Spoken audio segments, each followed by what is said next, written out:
Bismillahirrahmanirrahim. Assalamualaikum warahmatullahi wabarakatuh. Perkenalkan, nama saya Rizky Desiana, NIM 193111060. Saya dari kelas PAI 5B. Di sini saya akan menjelaskan sedikit mengenai peristiwa pada masa Khulafaur Rasyidin, guna untuk memenuhi tugas mata kuliah SKI di MI dan MTS. Dosen pengampu yaitu Ibu Mayana Ratih Permatasari. Yang pertama yaitu mengenai pengertian Khulafaur Rasyidin. Khulafaur Rasyidin yakni para pemimpin pengganti Rasulullah dalam mengatur kehidupan umat manusia yang adil, bijaksana, cerdik, selalu melaksanakan tugas dengan benar, dan selalu mendapat petunjuk dari Allah. Adapun tugas Khulafaur Rasyidin yakni menggantikan kepemimpinan Rasulullah dalam mengatur kehidupan kaum muslimin. Jika tugas Rasulullah terdiri dari dua hal, yaitu tugas kenabian dan tugas kenegaraan, maka Khulafaur Rasyidin bertugas menggantikan kepemimpinan Rasulullah dalam masalah kenegaraan, yaitu sebagai kepala negara atau kepala pemerintahan dan pemimpin agama. Khulafaur Rasyidin ini terdiri dari yang pertama yaitu Abu Bakar As-Siddiq, yang kedua yaitu Umar bin Khattab, dan yang ketiga yaitu Utsman bin Affan, dan yang terakhir atau yang keempat yaitu Ali bin Abi Thalib. Baik, yang pertama yang akan kita bahas yaitu khalifah yang pertama, yakni Abu Bakar As-Siddiq. Riwayat singkat mengenai Abu Bakar As-Siddiq.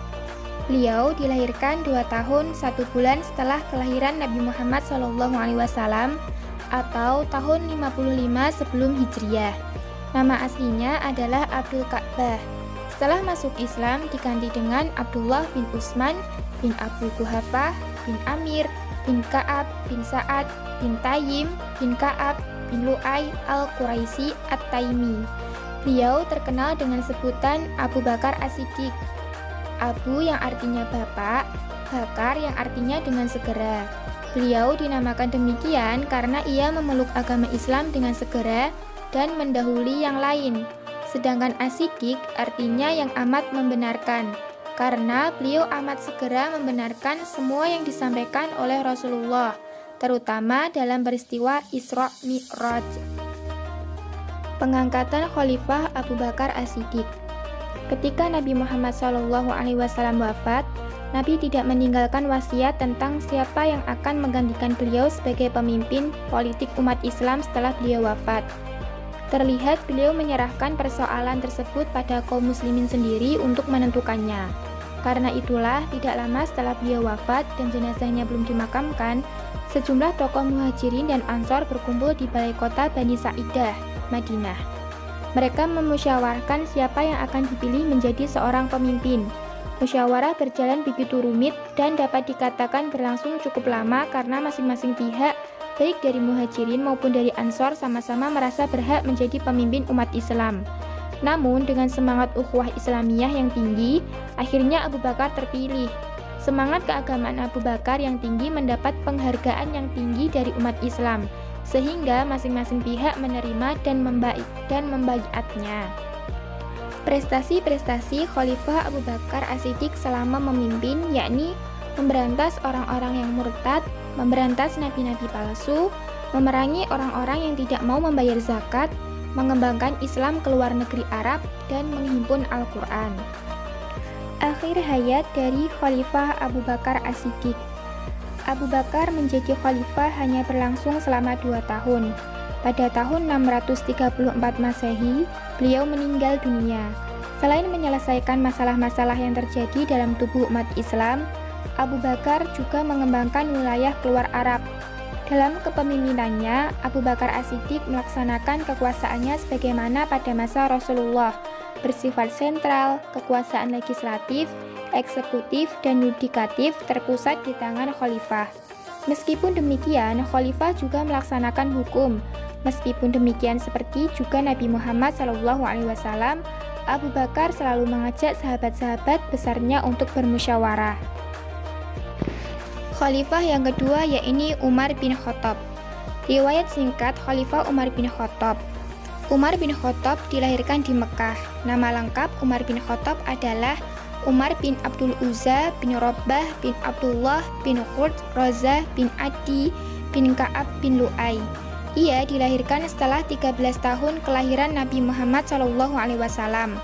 Ayahnya bernama Khotob bin Nufail al-Quraisy. Silsilahnya berkaitan dengan garis keturunan Nabi pada generasi ke-8, Ka'ab bin Lu'ay. Ibunya bernama Hantamah binti Hashim bin Mughirah bin Abdullah bin Amr bin Mahzum. Moyangnya memegang jabatan duta besar dan leluhurnya adalah pedagang. Ia salah satu dari 17 orang Mekah yang terpelajar ketika kenabian dianugerahkan kepada Nabi Muhammad SAW. Pengangkatan Khalifah Umar bin Khattab. Abu Bakar menunjuk Umar sebagai penggantinya, walaupun perbuatan ini belum pernah dilakukan oleh Nabi. Ketika Rasulullah SAW wafat, umat Islam terbagi menjadi 2 kelompok dan menetapkan bahwa pemimpin mesti berasal dari kelompoknya. Hal itu terjadi karena Nabi Muhammad SAW tidak menentukan penggantinya sebelum wafat.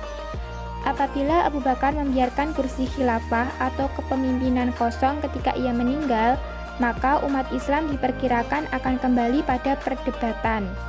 Kekosongan pemimpin akan melahirkan fitnah yang lebih parah dan lebih dahsyat dibandingkan dengan adanya fitnah dari orang-orang murtad. Dengan kata lain, Abu Bakar menunjuk Umar sebagai penggantinya dalam memimpin umat Islam agar umat Islam terhindar dari perpecahan.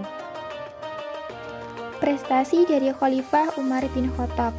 Salah satunya yaitu mengatur administrasi negara dengan menerbitkan sistem pembayaran gaji dan pajak tanah, mendirikan pengadilan negara dalam rangka memisahkan lembaga yudikatif dengan lembaga edukatif. Kepala negara dalam rangka menjalankan tugas eksekutifnya, ia dibantu oleh pejabat yang disebut Alkitab atau Sekretaris Negara. Di masa Umar dijabat oleh Zaid bin Sabit dan Abdullah bin Arqam, membentuk jawatan kepolisian untuk menjaga keamanan dan ketertiban serta menangkap penjahat, membentuk jawatan militer, terdaftar secara resmi di negara, bertugas di daerah-daerah perbatasan seperti Kufah, Basrah, dan diberi gaji secara teratur setiap bulannya. Akhir hayat dari Khalifah Umar bin Khattab.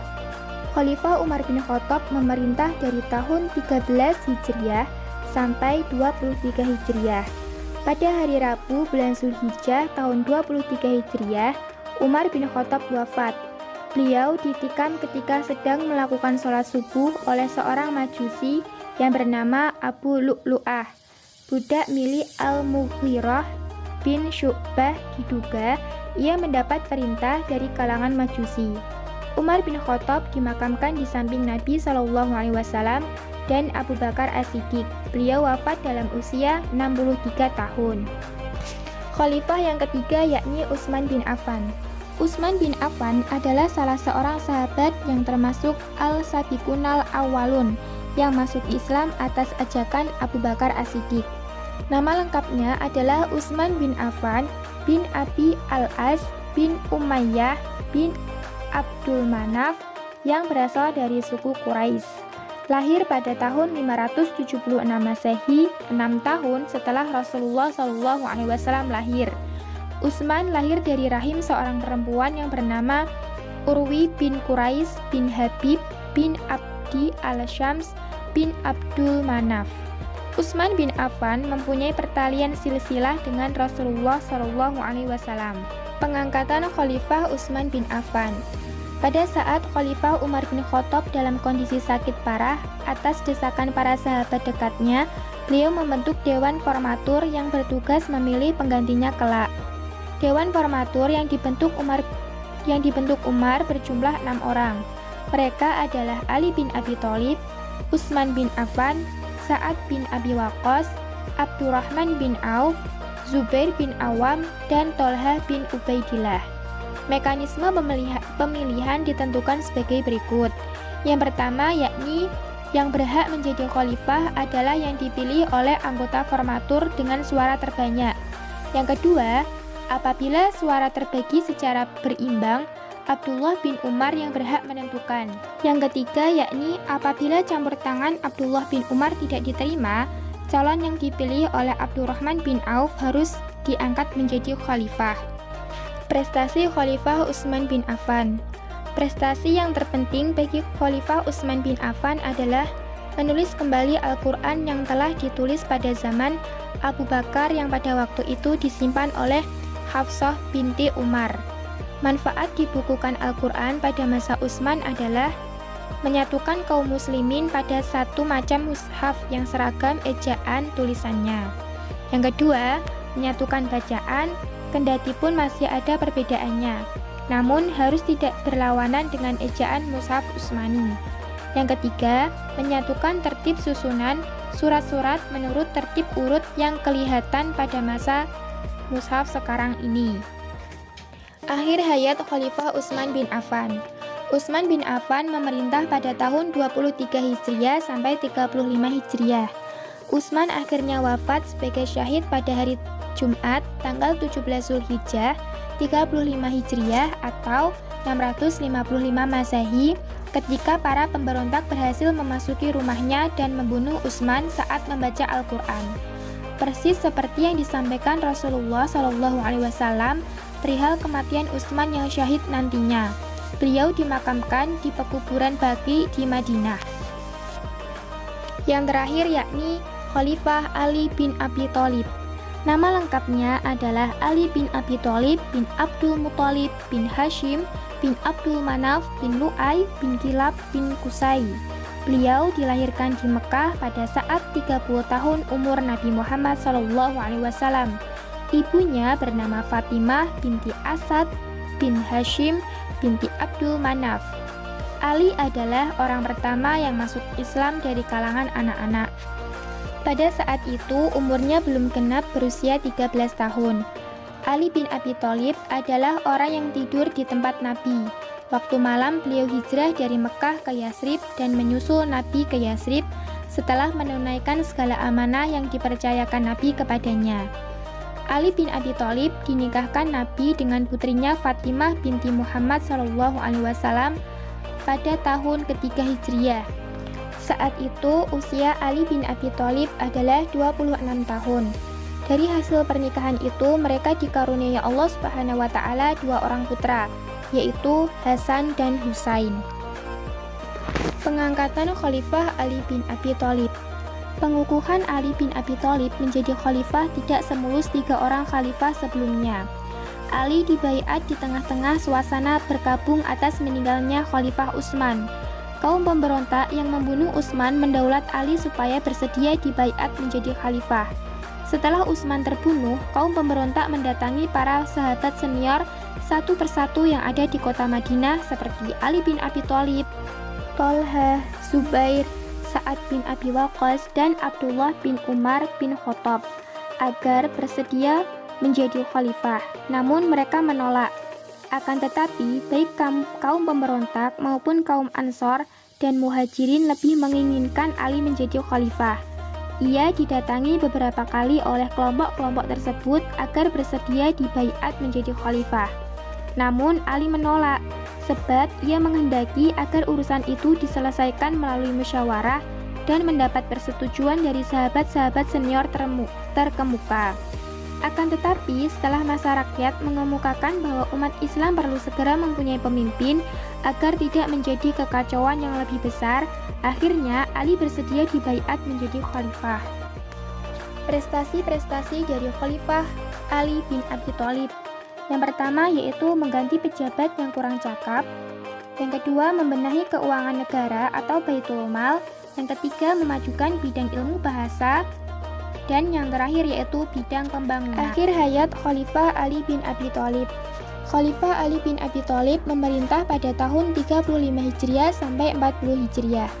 Kematian Khalifah Ali bin Abi Thalib diakibatkan oleh pukulan pedang beracun Abdurrahman ibnu Muljam ketika Khalifah Ali sedang melaksanakan sholat subuh, dan pada saat itu Khalifah menjadi imam sholat subuh tersebut. Setelah wafatnya Khalifah Ali bin Abi Thalib pada tanggal 20 Ramadan 40 Hijriah atau 660 Masehi, Kedudukan khalifah kemudian dijabat oleh anaknya, Hasan, selama beberapa bulan. Namun, karena Hasan lemah sementara Muawiyah semakin kuat, maka Hasan membuat perjanjian damai. Perjanjian ini dapat mempersatukan umat Islam kembali dalam satu kepemimpinan politik di bawah Muawiyah ibnu Abi Sufyan. Berakhirlah yang disebut masa Khulafaur Rasyidin dan mulailah kekuasaan Bani Umayyah dalam sejarah politik Islam. Baik teman-teman, itu tadi pembahasan mengenai pada masa Khulafaur Rasyidin dari Khalifah Abu Bakar As-Siddiq sampai dengan Khalifah Ali bin Abi Thalib. Semoga apa yang saya sampaikan tadi dapat bermanfaat untuk kita semua. Kurang dan lebihnya dari saya mohon maaf yang sebesar-besarnya. Wallahu muwaffiq ila aqwamit thoriq. Wassalamualaikum warahmatullahi wabarakatuh.